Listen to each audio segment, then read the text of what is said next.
Dios ha estado dando muchas evidencias de qué tipo de Dios es Él, para que el pueblo sepa que Dios es un Dios de amor, un Dios que quiere intimar y que quiere estar en una relación con el pueblo. Y en este episodio de Estudiemos Juntos vamos a estar analizando el clímax de lo que Dios va a hacer o hizo para mostrarle al pueblo qué clase de Dios era Él, y es el santuario.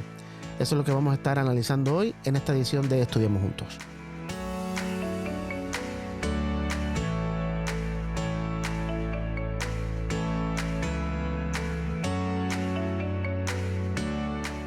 Bienvenidos a otra edición de Estudiemos Juntos. Como de costumbre, gracias por estar aquí con nosotros, por acompañarnos, por apoyarnos.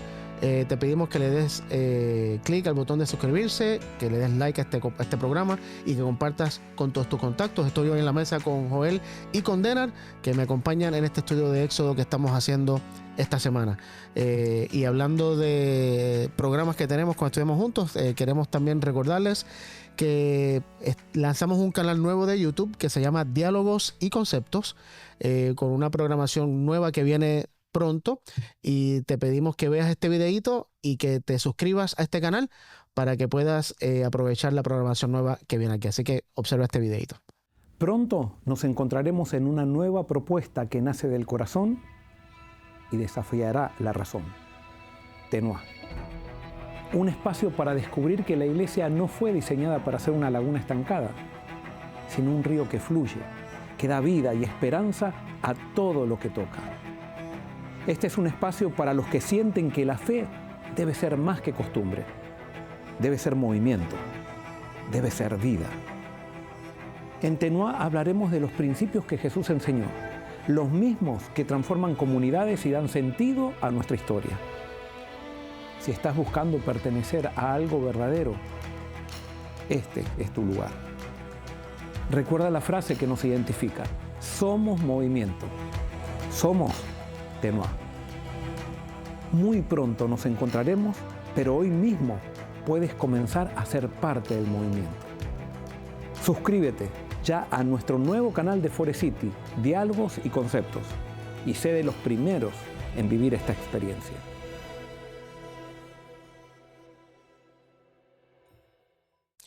Muy bien, ahí lo tienen, Diálogos y Conceptos pronto, así que suscríbete al canal como te dijimos, para que puedas aprovechar el contenido que va a salir en ese canal.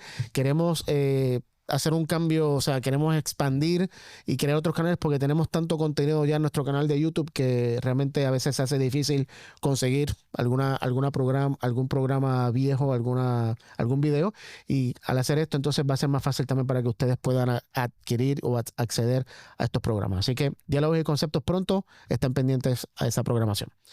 Bueno, vamos a tener una oración. Joel, te voy a pedir que comiences tu orando, por favor. Querido Señor, ilumina nuestra mente con tu Santo Espíritu para entender tu palabra, en el nombre de Jesús. Amén. Amén. Bueno, continuamos hoy con la lección número 10, el pacto y el modelo. Vamos a Éxodo 25, que es el tema que vamos a tocar ahora, que tiene que ver con el santuario, y vamos a leer los versículos 1 al 8 de Éxodo 25. Y Jehová habló a Moisés diciendo: Di a los hijos de Israel que tomen para mí ofrenda. De todo varón que la diere de su voluntad, de corazón, tomaréis mi ofrenda. Esta es la ofrenda que tomaréis de ellos: oro, plata, cobre, azul, púrpura, carmesí, lino fino, pelo de cabras, pieles de carneros teñidas de rojo, pieles de tejones, madera de acacia, aceite para el alumbrado, especias para el aceite de la unción y para el incienso aromático, piedras de ónice y piedras de engaste para el efod y para el pectoral, y harán un santuario para mí y habitaré en medio de ellos. Muy bien, así que aquí Dios les pide al pueblo, o sea, les dice: yo creo que ustedes me traigan ofrendas, y estas son todas las cosas que estoy pidiendo que me traigan, pero la quiero que sean voluntarias. Y me hago la pregunta: ¿por qué no decirle al que tenía ónice, o al que tenía oro, al que tenía plata: mira, necesito que me des por lo menos, no sé, 100 libras de oro? ¿Por qué pedir ofrendas voluntarias al pueblo? Bueno, justamente es la revelación de Dios. O sea, en Egipto se cobraban impuestos. Y no es voluntario. En ningún país el impuesto No es voluntario, no es voluntario. Obligado. Justamente es una señal de esclavitud. El impuesto es una señal de esclavitud. Y acá podemos ver también que Dios se manifiesta de manera diferente porque tenía toda la autoridad. Estaba en el cielo, que Israel lo veía como fuego abrasador. Y Dios le dice, miren, yo quiero mostrarles que así como hicieron un banquete, les hice un banquete al pie del monte, ahora yo no les pido una ofrenda obligada. Es voluntario, todo es voluntario conmigo. Y lo más grandioso de eso para mí es que el que dio está bien y el que no dio también. Exacto. O sea, no era que Dios miró con desagrado al que no dio, era algo voluntario. El que no dio, no diste. El que dio, pues qué bueno que diste. Claro. Y por eso creo que es un principio que Dios está tratando de establecer aquí, de que Dios nunca exige ni manda una ofrenda hacia Él. De paso, cualquier ofrenda que demos a Dios, que sea de manera que sentamos que es por la fuerza, por la manipulación o cualquier cosa, tal vez es algo que a Dios no se agrada de esa ofrenda. No sirve. Ahora, que ni la acepta tal vez incluso. el líder incluso que trata de obligar a la gente no está en los principios del reino de Dios, está en los principios de Egipto. Correcto. Y aquí Dios justamente, eso es un buen punto, está mostrando algo para los líderes también, de que no, y esto lo hemos hablado en muchas otras ocasiones, nunca debemos usar la fuerza, la manipulación para lograr Un objetivo. que tenemos. Todo siempre tiene que ser voluntario, por amor. Si no es por amor, si no es voluntario. Claro, pero la gente dice, no, entonces así cualquiera va a hacer cualquier cosa. Bueno, justamente.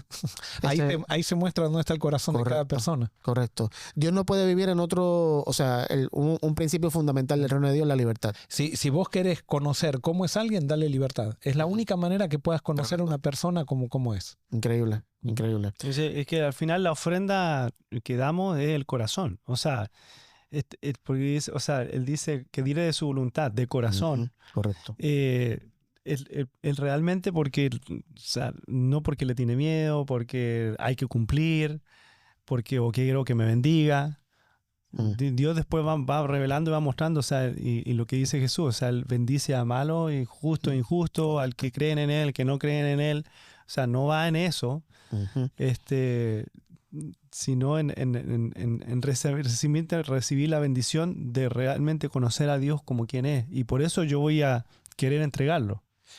Ahora, la obligación es el recurso que usan los malos para lograr los objetivos que no pueden lograr por la inspiración. Anota eso. Me Menos mal que está grabado. En el minuto 4:30 vamos a buscar. ¿Pudieras repetir eso? ya no se puede. La obligación es el recurso que usan los malos cuando no hay. Cuando no tienen inspiración, pero salió mejor la vez pasada. Sí. O sea, las personas que inspiran no necesitan obligar a nadie. Claro. Inspiran con su ejemplo, motivan. En cambio, el que es malo, como sabe que no puede inspirar, entonces tiene que usar la obligación para eso.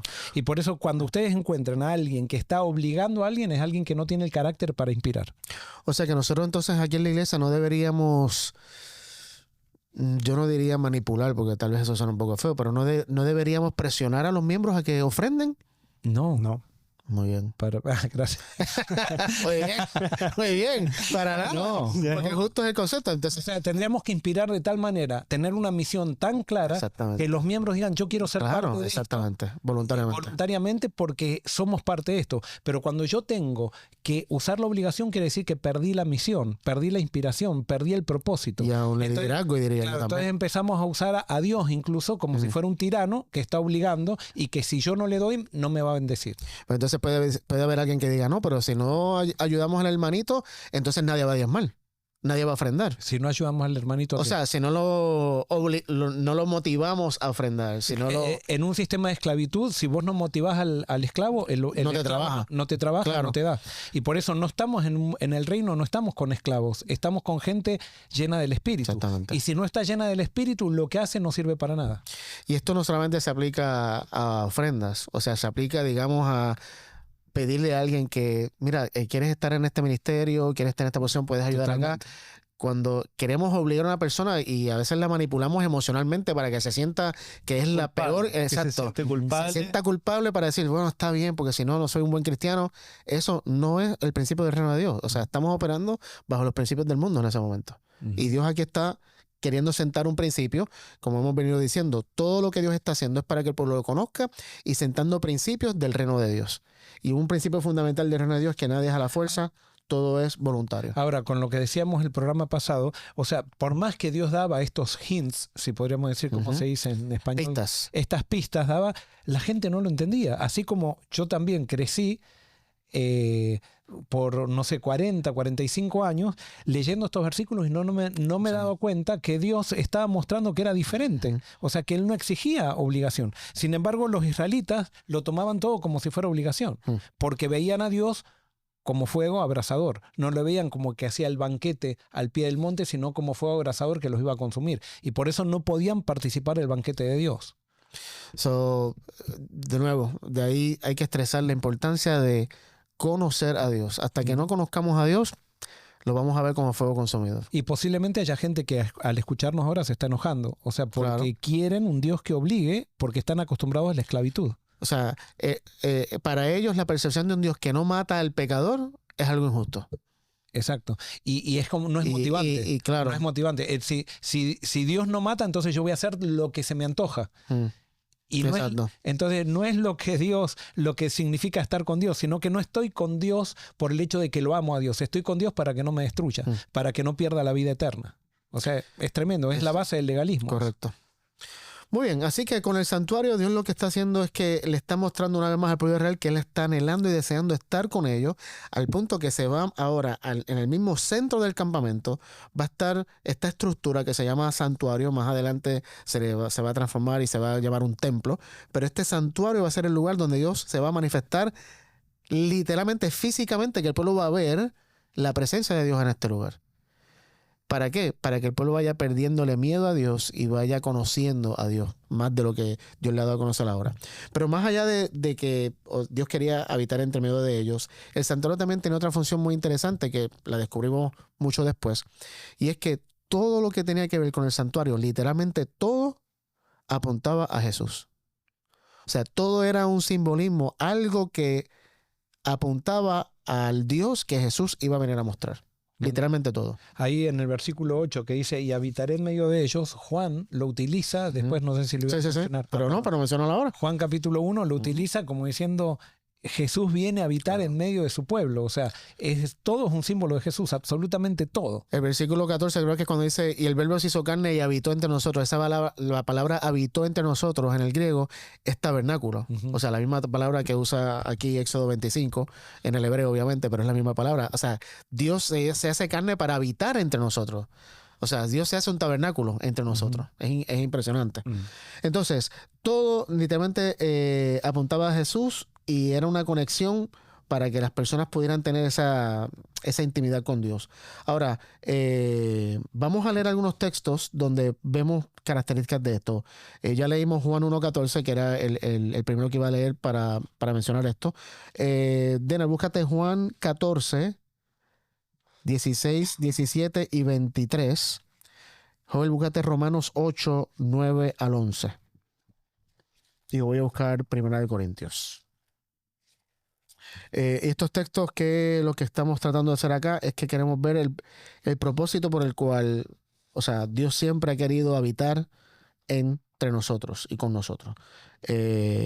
Juan 14, 16, 17 y 23. Y yo rogaré al Padre y os dará otro consolador para que esté con vosotros para siempre. Y el Espíritu de verdad, al cual el mundo no puede recibir, porque no le ve ni le conoce. Pero vosotros le conocéis, porque mora con vosotros y estará en vosotros. Y el 23 dice, respondió Jesús y le dijo, el que me ama, mi palabra guardará, y mi Padre le amará, y vendremos a él y haremos morada con él. Ok, y Jesús hablaba mucho de esto, o sea, que el Espíritu mora en nosotros, que el Padre, el que acepta a Jesús, tiene al Padre morando en él, tiene a Jesús morando en él, tiene al Espíritu morando en él. Haremos morada en él. ¿Por qué? Porque todo lo que Dios anhela es estar con nosotros. Y ese es el punto del santuario, ver que Dios quiere estar con nosotros. Romanos 8, 9 al 11. Pero vosotros no vivís según la carne, sino según el Espíritu, si es que el Espíritu de Dios está en vosotros. Y si alguno no tiene el Espíritu de Cristo, no es de él. Pero si Cristo está en vosotros, el cuerpo en verdad está muerto a causa del pecado, pero el espíritu vive a causa de la justicia.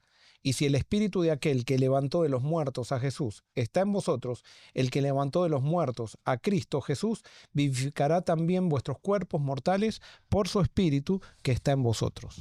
Muy bien. Así que aquí Jesús lo está diciendo claramente. Yo creo que más que, y no sé, tal vez, ¿qué opinan de esto que voy a decir ahora? Basado en ese versículo, no es que Dios necesariamente solo quiere estar con nosotros, en nosotros. Es que Él quiere que de alguna manera nos mezclemos tanto que seamos uno. Bueno, yo creo que ese es el origen de Adán. O sea, Adán eso era uno con Dios, a pesar de que era un individuo Claro. diferente a Dios, pero justamente lo que le hacía a Adán estar en unión con Dios era el espíritu, el mismo espíritu, compartían el mismo espíritu. El pecado corrompió eso y logró separación. ¿Qué es lo que hace el perdón? ¿Qué es lo que hace la justificación? ¿Qué es lo que hace? Es ponernos nuevamente en armonía para que volvamos a la esencia, ¿no? Es como el matrimonio incluso también, viste, que Dios pone a Adán y a Eva, dos personas separadas, pero se vuelven uno. Y esa analogía siempre también la usamos de que Dios ahí quería mostrarnos también la clase de intimidad que Él quiere tener con nosotros. Es como un esposo y una esposa, es que seamos uno, no solamente estar con nosotros como yo estoy con Sasha y Sasha está conmigo, pero es más allá, es que estemos tan íntimos que seamos lo mismo. Y eso es lo que veo en ese texto. Y ahora quiero terminar con 1 Corintios 3:16, que para mí es como que el punchline que tiene que ver con el santuario, que es lo que quería Dios. Y dice 1 Corintios 3:16, ¿no se dan cuenta de que todos ustedes juntos son el templo de Dios y que el Espíritu de Dios vive en ustedes? Volviendo de nuevo a la analogía del santuario, el santuario Dios lo hizo para habitar en medio de ellos, pero ahora en el Nuevo Testamento Pablo nos dice, ustedes son el santuario, ustedes son el lugar donde Dios quiere hacer morada. Y por eso todo lo que Dios está instituyendo ahora en Éxodo 25 al 31 más o menos, todo era para indicarles que Él quería hacer morada con ellos, para que lo conocieran mejor. Así que vamos ahora también a leer, ¿por qué tengo aquí esto? A propósito del templo. Mateo 27:51, ¿quién lo busca? Yo lo busco. Dale. Mateo 27. No sé por qué tengo este texto aquí, pero tenemos que leerlo. Pero es que sí tiene que ver eso mucho. 27, Porque eso muestra claro, quería sí. señalar que Sí. representa a Jesús. Correcto, sí. Ujú. O sea, todo lo del santuario apuntaba a Jesús. ¿Por qué hoy no tenemos ya un santuario? ¿Por qué hoy no tenemos los rituales? ¿Por qué hoy ya no hay que tener una mesa de panes y el altar y incienso y todo lo demás?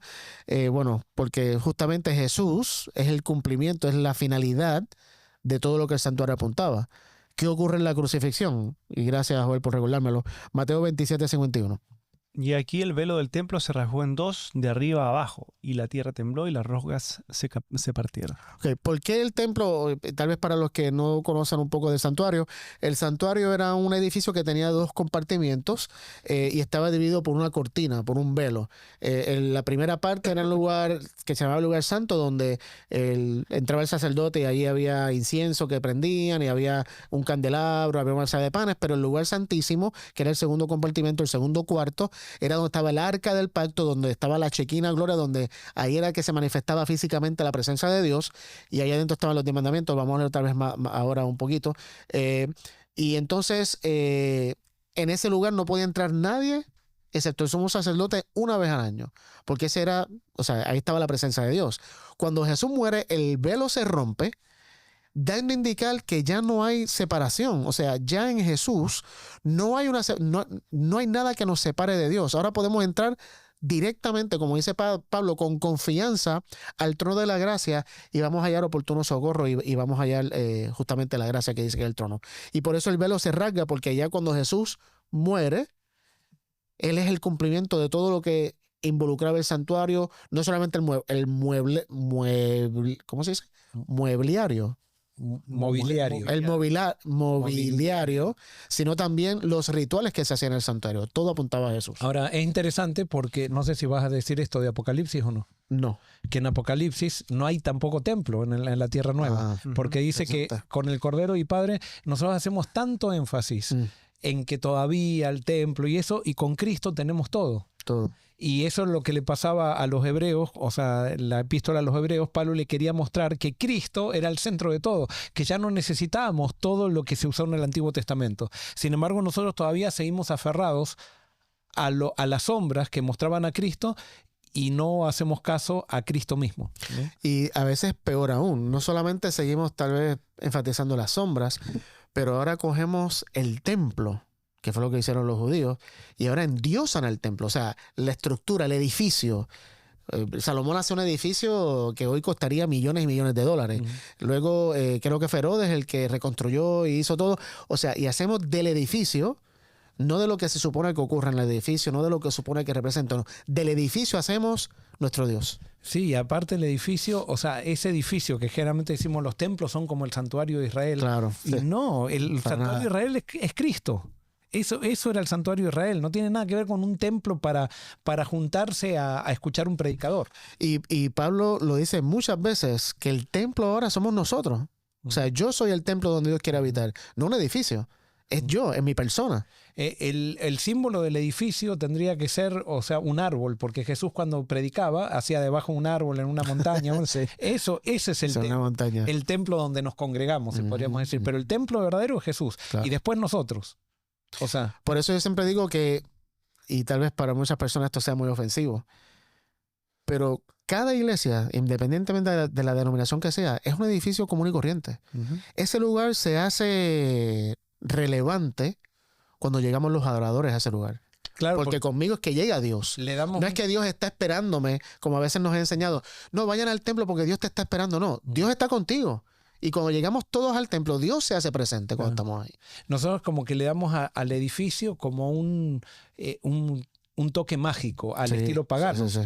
Y no es así, Totalmente. no es así. O sea, ¿y por qué? Porque dice, pero las cosas del santuario, los elementos del santuario eran todos sagrados. Sí, eran sagrados. ¿Por qué? Porque todo representaba a Cristo. Correcto. No era porque en ellos mismos había algo Algo especial. exacto. Muy bien, vamos a entonces regresar a Éxodo. Vamos ahora al capítulo 31. Los capítulos 26 al 30 simplemente está hablando de todo el mobiliario que iba a haber en el santuario. Entonces vamos a llegar al capítulo 31, que hace como que un resumen de nuevo. Vamos a leer los versículos 1 al 11. Yo Te lo leo. Habló Jehová a Moisés y le dijo, mira, yo he llamado por su nombre a Besaleel, hijo de Uri, hijo de Ur, de la tribu de Judá, y lo he llenado del Espíritu de Dios, en sabiduría y en inteligencia, en ciencia y en todo arte, para inventar diseños, para trabajar en oro, en plata y en bronce, para labrar piedras y engastarlas, tallar madera y trabajar en toda clase de labor. He puesto junto a él a Oliab, hijo de Ahisamac, de la tribu de Dan, y he puesto sabiduría en el ánimo de todo sabio de corazón, para que hagan todo lo que te he mandado: el tabernáculo de reunión, el arca del testimonio, el propiciatorio que está sobre ella y todos los utensilios del tabernáculo. No, párate un momentito, Joel. Vuelve a leer esa parte donde dice, he dotado de habilidades, en el versículo 6. Ajá. Dice, he puesto junto a él a Oliab, Ajá. hijo de Ahisamac, de la tribu de Dan, y he puesto sabiduría en el ánimo de todo sabio de corazón, Ok. esa para parte. que hagan todo lo que te he mandado. Fíjate que interesante de nuevo, enfatiza todo sabio de corazón.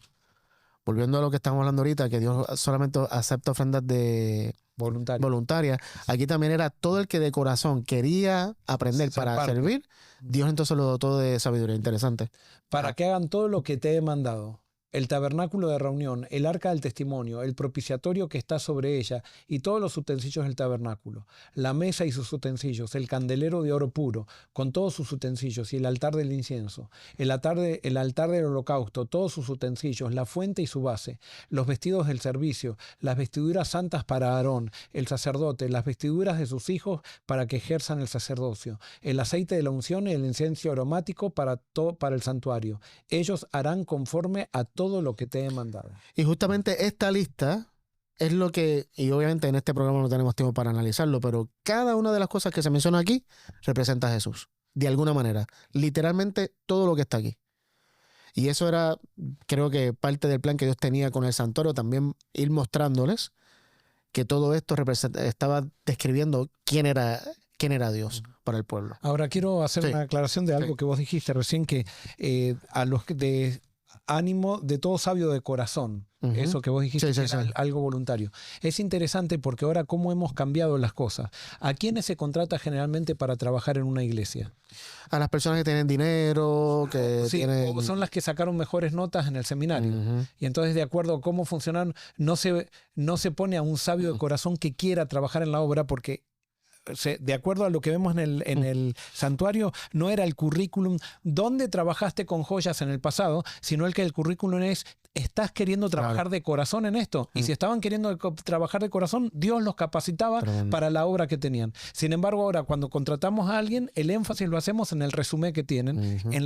en la profesionalidad con que hacen las cosas, y no nos damos cuenta, con eso no le estamos dando a Dios entonces de una persona con una actitud correcta va a ser capacitada por medio del Espíritu, como fueron las personas que trabajaron en el santuario. Eso es un punto que obviamente no tenemos mucho tiempo tampoco para analizarlo ahora, pero es muy importante porque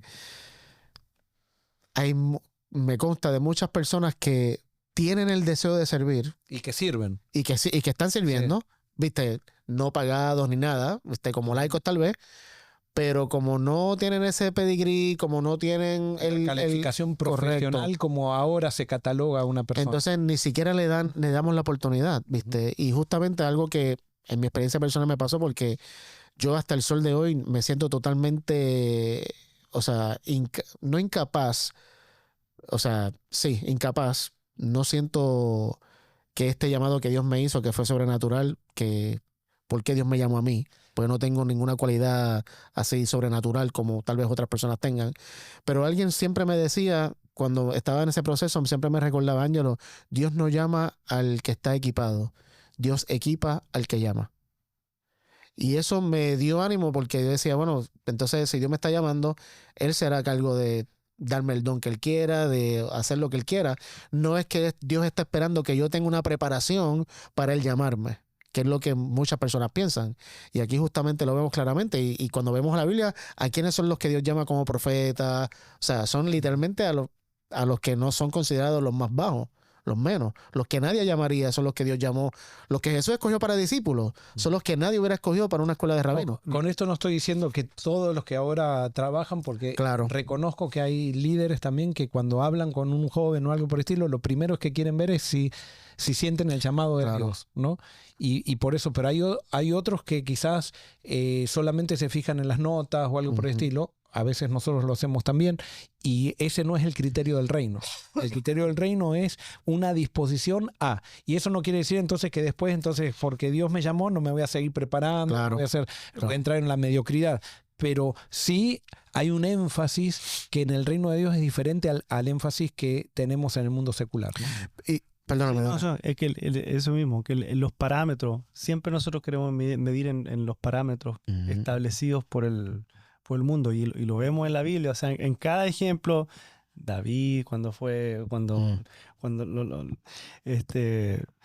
también mismo Moisés, o sea, los discípulos, y empezamos a ver, y siempre, o sea, el parámetro de Dios es totalmente diferente a los parámetros nuestros, o los parámetros establecidos por el mundo, digamos, por la sociedad. Hay personas, por ejemplo, ya que entramos en el tema, que piensan que un pastor no se le puede decir pastor a alguien que no estudió en un seminario. Ah, claro. Y piensan que el pastor, una persona va a estudiar pastorado a un seminario, no, a un pastorado, en el seminario se estudia teología. El pastorado es toda persona que ministra a otras personas. Eso es un pastor. Y no es alguien que pasó exámenes por una academia o algo por el estilo, sino que pastor es toda persona que ministra a otras personas. Sea de paso, por el medio más allá. Pastores somos todos estamos llamados al sacerdocio. Pero es la idea de que tenés que pasar por un seminario. Eso Claro, es un teólogo. sí, claro. No es un pastor. Claro. Hay pastores que no son teólogos y son mucho más pastores que aquellos pastores que somos teólogos y hacen una labor mucho más pastoral que aquellos que hemos estudiado en un seminario. Y por eso, y de nuevo, no vamos a seguir abundando tal vez esto, simplemente tal vez este comentario más.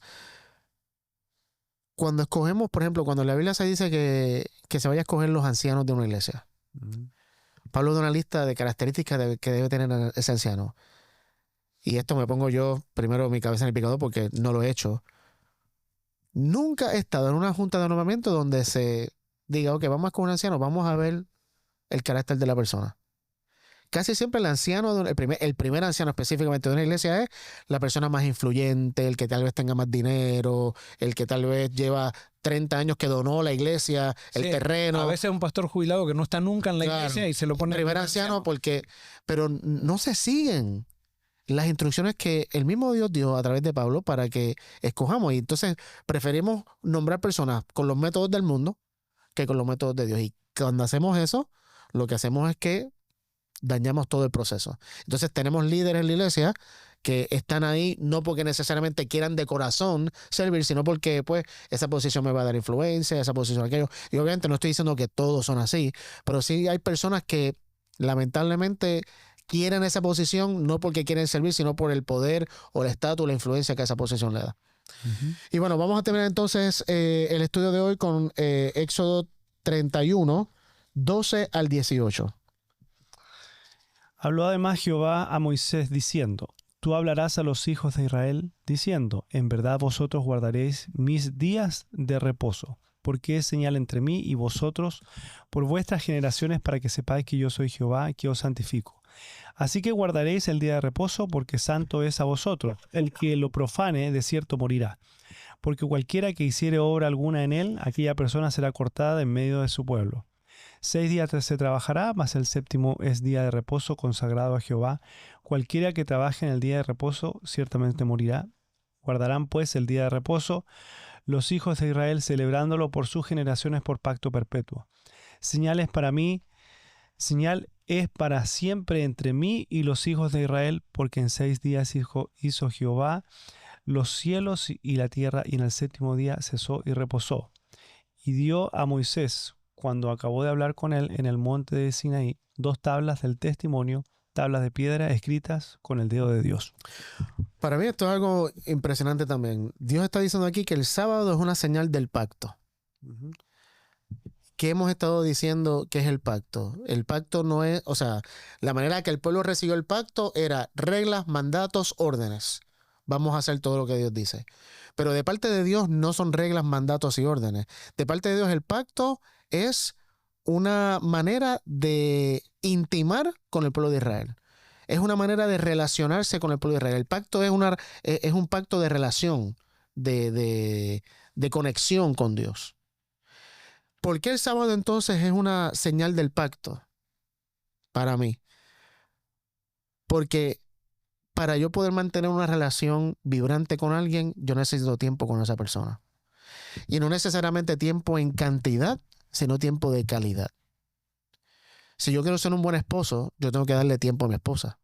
Si yo quiero tener buenas relaciones con mis hijos, yo tengo que darle tiempo de calidad a mis hijos.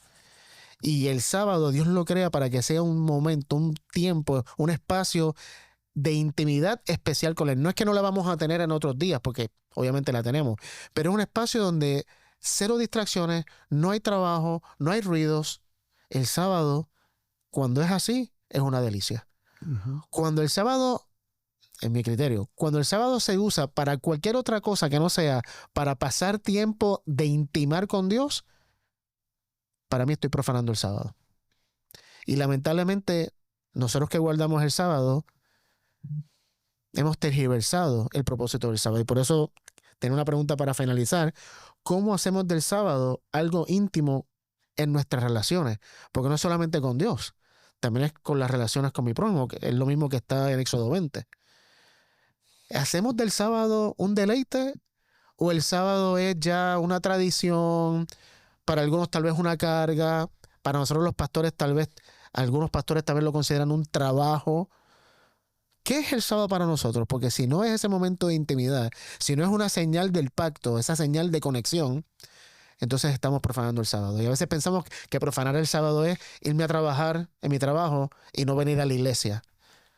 Porque hemos tergiversado el sábado tanto que pensamos que guardar el sábado es ir a la iglesia en el día sábado.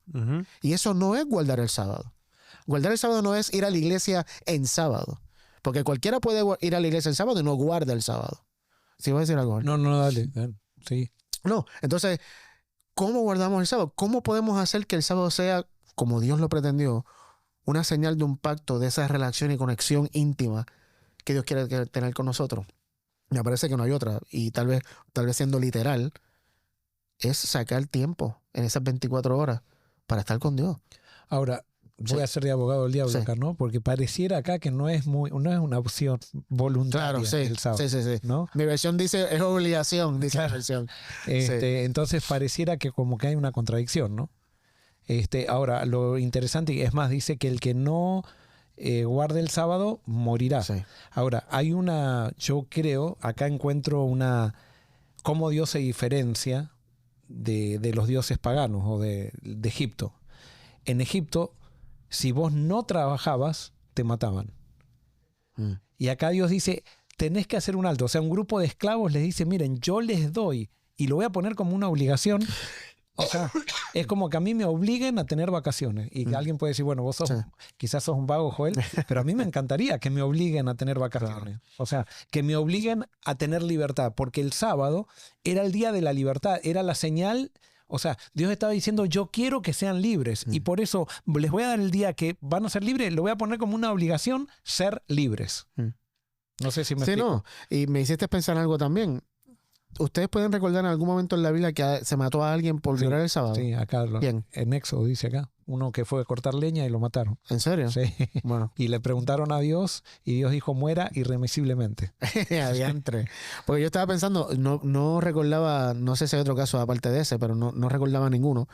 Pero estuve pensando, cuando Dios le dijo a Adán y a Eva, el día que comas del árbol ciertamente morirás. En Levítico. En Números está, creo, eso. ¿no? Ok. Ajá. Dios le dice, el día que comas del árbol ciertamente morirás, pero no murieron.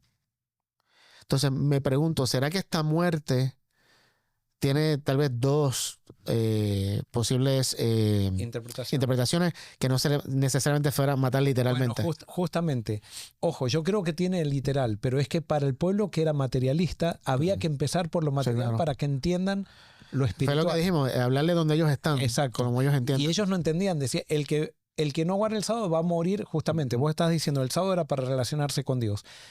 Cuando intimamos con Dios es que tenemos vida. Nosotros dejamos de intimar con Dios y tenemos muerte. Perfecto. O sea, entonces, pero ellos no podían entender el concepto espiritual porque no podían ver más allá de las letras de las cosas, no podían ver más allá de las acciones. Ellos tenían que ver todo en acciones, en letras. Y entonces, Dios empieza diciendo, va a morir. Pero es como decir, yo también lo conecté esto con Génesis capítulo 3. El día que comieres vas a morir. Pero no dice, te voy a matar. Correcto. Sí, el día que nosotros dejamos ese momento de intimidad en cualquier relación, la relación se muere. Y así era que yo lo veo también. Yo lo veo como que Dios dice, cuando tú no saques tiempo intencional, porque el sábado es un momento intencional, para estar conmigo, nuestra relación va a morir. Y si lo llevamos al literal del trabajo, una persona que trabaja 7 días a la semana, ¿cuánto tiempo puede durar viviendo? Trabajando 7 días a la semana, ¿cuántos años? No, O sea, es un desgaste físico. No, y la persona que trabaja 7 días a la semana, suponete que vive 100 años, pero ¿cómo están sus relaciones? Claro. Están todas... Sí, no tiene tiempo para nada más. No tiene Sí. o sea, tiene la familia, pero Buen toda punto. necesitada en el sentido de que necesitan la presencia y nadie se conoce. O sea, no en su matrimonio está también su matrimonio. O sea, y Totalmente. con esto no quiere decir que el que guarda el sábado legalísticamente No, claro. va se le No, va es a que ya hacer- lo vimos que tiene que ser de corazón. O sea, Exacto. tiene que ser algo voluntario. sería otro tema, ¿no? Claro. Analizar el tema del sábado, que es algo muy Sin duda. interesante, ¿no? Bueno, hoy nos pasamos por 5 minutos, así que le pido disculpas a las personas del Switcher. Pero nada, creo que era importante hablar de este tema del sábado y simplemente para mí la conclusión de todo esto, Dios quiere estar en nosotros, ya no es ya no quiere habitar al lado de nosotros, no, Él quiere habitar dentro de nosotros y eso es posible a través del Espíritu. Jesús prometió, y lo leímos ahorita, que el Espíritu va a hacer morada en nosotros y si el Espíritu hace morada, es Dios que está morando en nosotros. Y eso me parece que es a lo que todos queremos llegar. Vamos a terminar con oración, Dana, ¿podrías cerrar? Seguro. Señor, te damos gracias por la oportunidad de compartir este programa y también de aprender. Siempre queda tanto por aprender y muchas cosas que queremos profundizar, pero lo que nos queda claro es que tú quieres tener una relación con nosotros, para compartir con nosotros, para simplemente mostrarnos quién tú eres. Sí, Señor. Y eso es lo que queremos seguir aprendiendo cada día. En nombre de Jesús. Amén. Amén. Muy bien, una vez más, gracias por estar con nosotros. Dale like, aprieta el botón de suscribirse y comparte este video con todos tus contactos, y así seguimos preparando todos caminos para la venida de Jesús. Te esperamos la próxima semana en otra edición de Estudiemos Juntos. Que Dios te bendiga.